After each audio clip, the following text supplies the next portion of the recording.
Hello. Spoken English की journey में आज आगे बढ़ते हैं। आज का टॉपिक है पास्ट कंटिन्यूअस टेंस। हाँ, ये वो टेंस है जो बताता है कि पास्ट में मतलब किसी खास समय पर क्या हो रहा था, क्या चल रहा था, what was happening। बिल्कुल। हमारे पास इसे समझने के लिए कुछ नोट्स हैं, तो चलिए इन नोट्स की मदद से इस टेंस को अच्छे से समझते हैं। मिशन है ये जानना कि पास्ट कंटिन्यूअस टेंस को कॉन्वर्जेशंस में इफेक्टिवली कब और कैसे यूज करना है।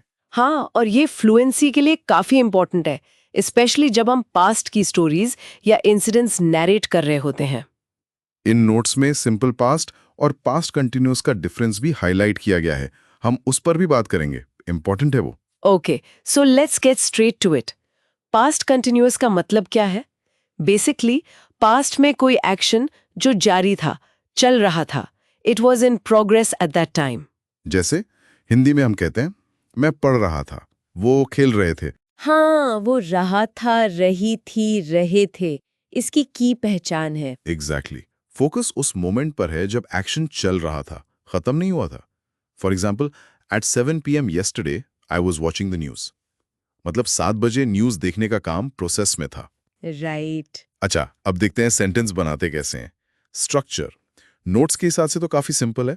अफर्मेटिव सेंटेंसेस यानी पॉजिटिव स्टेटमेंट्स के लिए subject plus was were plus verb की आईएनजी फॉर्म, है ना। हाँ, बिल्कुल, जैसे ही वॉज प्लेइंग या फिर दे वर प्लेइंग। ठीक है।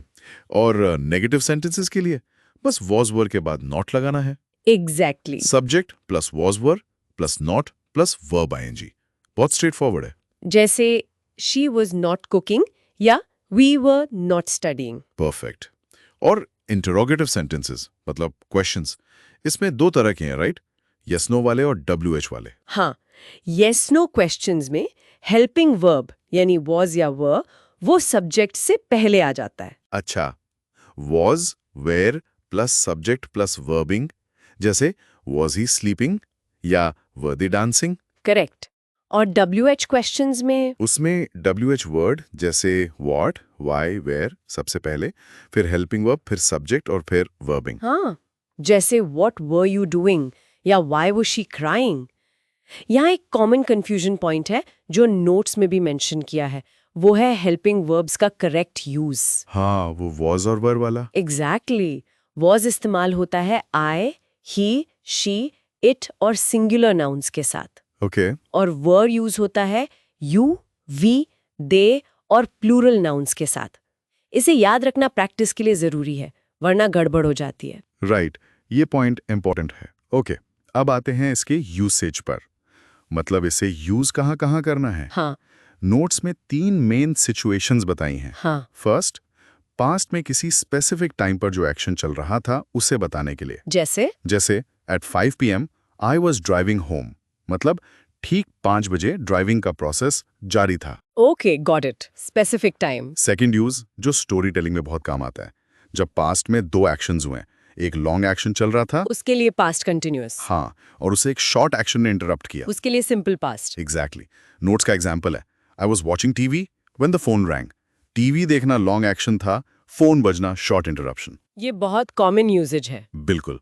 और थर्ड यूसेज वो है पास्ट का सीन या बैकग्राउंड सेट करने के लिए। अच्छा, माहौल बनाने के लिए। हाँ, जैसे कहानी शुरू करते हुए the sun was setting and birds were singing. Interesting. ये यूसेज कॉन्टेक्स्ट देता है, ये सिर्फ ये नहीं बताता कि क्या हुआ, बल्कि ये पेंट करता है कि उस वक्त क्या चल रहा था। राइट, जिससे सिचुएशन ज्यादा डिस्क्रिप्टिव और एंगेजिंग लगती है।